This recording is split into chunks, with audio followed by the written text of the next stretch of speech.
Andrew McCart, IFLTV, delighted for the first time. On the way!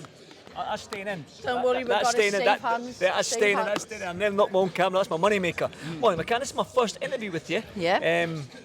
Yeah, you've made the transition. I followed your UFC career. I'm a huge UFC fan. Yeah. To see you transition the boxing, I'm excited. I'm excited. I saw you on the pads yesterday. I put a video up on Instagram. I'm like, wow, the girl can punch. Yeah. But this is, you mean, your first love boxing, isn't it? Yeah, this is where it all started for me, you know, and I think I'm really probably going to shock a lot of people tomorrow.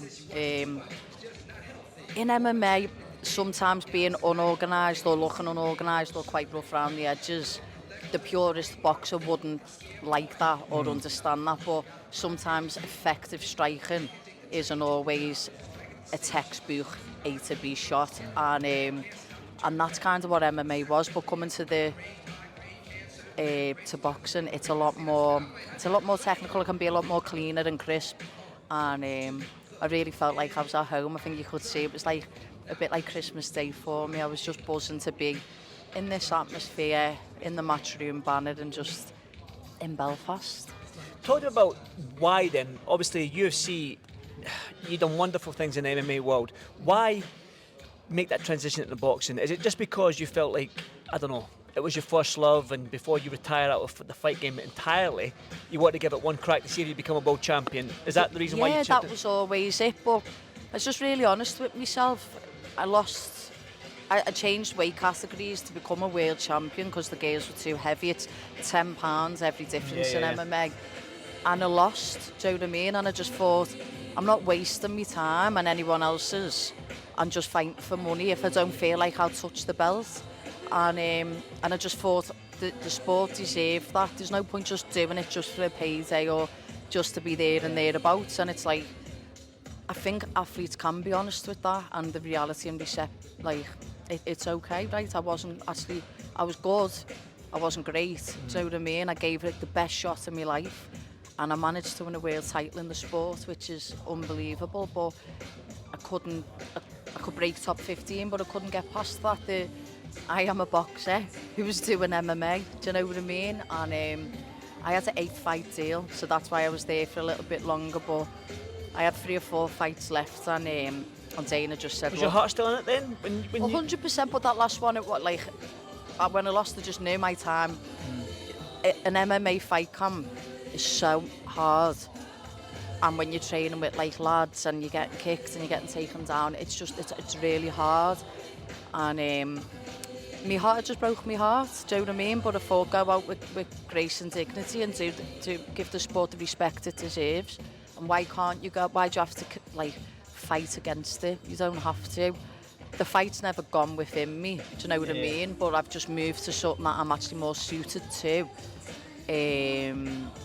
Very grateful for. If you hear I speak about the sport of boxing, I could have boxed some stuffing heads for probably more money, do you know what I mean? But I think it's important to show this sport some respect, and in return you'll be respected, and that's all I've ever wanted, you know, is just to be respected and for people to go, well, you're respected, she has don't a worry go, about that, yeah. She has a go and she gives the best account of herself, and this is just where it feels right, and I'm made up to be doing it before I'm like on the big decline. Do you know what I mean? You can't come to boxing on the decline. You could go to maybe influencer stuff, but you can't do that here, and I think credit where it's due. I've chose to go a traditional route to the top, and I've said in an interview with Bunty, like, the only thing that stops you from chasing your dreams is yourself or the opinion of others, and I don't care what people say. I hear enough of it, I see enough of it, but you get to a point where you become quite numb to it, and even like the positive doesn't even mean that much because you can't rely on that, and you can't rely on your past achievements. That doesn't carry you into the next fight. You're as good as your last fight, and my last fight was shite. So I'm absolutely buzzing to get in there on Saturday. Listen not to a bad place to do it, Windsor Park, 20,000 people. Not bad, and not a bad opponent. So, I mean, she's no journey woman. She's been in there with the top that Europe has had to offer. In a lot of 10 rounds, so I mean, she's there and thereabouts. So I'm made up that I haven't just got some dinner lady from the arse end of nowhere, because I think dinner ladies can fight. Absolutely. Well, listen, they're sometimes the harder fights, aren't they? Because you can't get them out. But I'm happy to be tested from the get-go, and I'm very excited. You've been with the biggest organisation in the UFC with Dana White. Now, arguably, maybe the biggest organisation in boxing with Eddie Hearn. Easy decision, because I remember when you had signed with Eddie, you had said you had offers from everywhere reference your boxing career and where you should go. Was it an easy decision to sign with Eddie and kickstart your professional boxing career with Matchroom? Yeah, we had offers from like different combat sports as well. It wasn't just all boxing. I've known Edward for quite a while. I respect what he does. I like his work ethic, and I seen what he done with Katie, and I just thought, if he's got someone who's going to graft, work hard in the gym, in the interviews, with the fans and for the promotion, you'll go a long way. And some people will laugh, but I trust them, and I trust his vision. And if not, I'd give him one of them. There you go, Eddie. He's shitting himself already. I know, it's fucked up. Exactly. I seen Darren Till, I think it was ahead of his fight with Luke Rockhold. I think somebody asked him a question, ranked these 4 spots, difficulty 1 to 4, and he said boxing was the hardest. You've yet to have a professional fight yet, so you don't know what it's like to get hit with those small 8-ounce gloves yet. But and he gave his reasons because it's consistent head punches, and when you get knocked down, you've got 8 seconds to get back up. You get knocked down in MMA, you might get a hammer fist, the referee stops it. I probably should ask you this on Sunday. Yeah. But with the camp and the sparring and stuff like that, how would you compare the 2 spots, the MMA world and the boxing world? Right. MMA was harder in a certain sense of the training was harder, because the grappling and training with men was a lot harder. I don't really spar boys in boxing. They'd never take the piss or never hate me, do you know what I mean? But they keep you honest. Mm-hmm. And it's a different feel to a woman. And in boxing, I'm training with women, so it feels a little bit easier because I've been so used to having it a little bit more.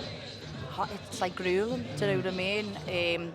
Mentally, MMA was tougher because it wasn't my first go-to. If I could explain it, it would be like living in France and having to speak French, but English is your first language. You've always got to keep thinking, and you're probably never that fluid. Sometimes you are, sometimes you're not. Whereas boxing, I feel like I'm just speaking Scouse to anyone who listens, do you know what I mean? So the harder part of boxing was transferred into 2-minute rounds, and just having to be quicker on a second phase attack or a third phase, you know, not switching off. It was a complete reshuffle of stance. I could never had a jab in MMA because people's legs are not like, their lead leg is like a jab in MMA. You have to stand a bit square on in MMA. Yeah, as well, and I didn't have one.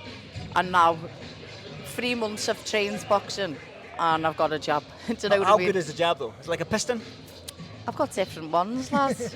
I've got like a little pokey one, a straight left, a double jump, little screw shot, one to the belly. But for me, it's like what I've learned is like rhythm and going through the gears. All right, I'm in gear 1, now up to 3, now back to 2, now up to 5, now get your breath, then go again. And in MMA, it's hard to go through the gears. Don't get me wrong, it is, but you use like your leg to push them back, have a break, and then go mad with your hands. Where it's learning gears with your 2 fists. And the first 2 months, it was like I'm quite a literal learner. So it's like writing everything down, going through it, and then I was like, oh my God, have I done the right thing here? Because I overcomplicated it. But when you take it back to what it is, it's 2 arms, it's 2 legs in a squared circle. Do you know what I mean? In the ring, and don't complicate it. That's how I ruined MMA. I became too meticulous, and there's so many ways to lose. So you try and negate that by stopping everything, and it's like, right, I'm just doing this because I want to, and my passion and my fulfillment is expressing myself in the ring. So why overcomplicate it? Keep your hands up, head off the centre line, go and have fun. I see, like I said to you, you can only take so much off the pads, and again, you weren't giving too much away yesterday on the pad work, but what I noticed is you were fluent on the pads. Your shot selection was good, your elbows were in tight, you were punching straight. If I could take anything, I would look at you and think, she's boxed the last 10 years. You weren't in MMA. I feel like you looked like a boxer in there, and I don't mean that discouragingly or disrespectfully. I mean that, like, when I was watching you box, I don't know what I was expecting, Molly, but I was looking going, wow, the girl can punch. Probably someone who's a bit more stiff, robust, not much movement. And you in southpaw. I'm a left-handed orthodox, so when I walked in the gym as a kid, they wouldn't coach me because I was a girl, so they said just copy the lads, and everyone was orthodox. So I learned to fight orthodox, but in MMA you switch all the time for takedowns and kicks and stuff. So I was champion to switch, and it's transferred well as being a switch hitter, but I fight very different as a southpaw and as an orthodox, so it's like two different boxes are in there, but that's to my advantage. But an agitated, anxious, angry Molly McCann is there to be hit, as anyone is. Yep. A relaxed boxer who lives and dies for a jab has got probably more success rate, and as long as you're fast and you relax, you won't burn out and you can enjoy the moments and savour it. So 0-0 as a professional boxer, 21 pro fights in the MMA game, so I know a little bit still, you know. One final one before I let you go and enjoy the rest of your day, Molly. Enjoy me weight cut. With your weight cut, I know, that's one thing I don't miss. What can we expect from you? I mean, you've got ambitions to be a world champion in this game. The girls nowadays, maybe 10 years ago, the competition might not have been there. It was a shallow pool of talent, but the talent is there now. The pool is getting deeper. There's some very, very good, dangerous girls that can fight. What can we expect from you on Saturday night, and is still the ambition for you to be a world champion in this sport? If I had no ambition to be a world champion, I would have probably gone and done bare knuckle. Do you know what I mean? I'm delusional and mad enough to believe my own gut instinct. I'm chase my dream. World honours is there for me if I can apply myself correctly. Saturday night, I'm going to go through the gears. I want the rounds. And sorry, 8 round, 6. If I can get out there, then I am going to. But I'm not. My job first and foremost is to show I can box. And when you stick to your boxing, the finish normally comes. So content, happy, free Molly McCann on Saturday night. I'm looking forward to it, Molly. Like I said, yeah, like what I can take from that pad workout, I'm really, really looking forward to watching you box on Saturday night. I can't wait for it. But as always, thank you so much for doing this for IFLTV, and I'll see you in the next one. Thanks, Molly. Peace out, the fame.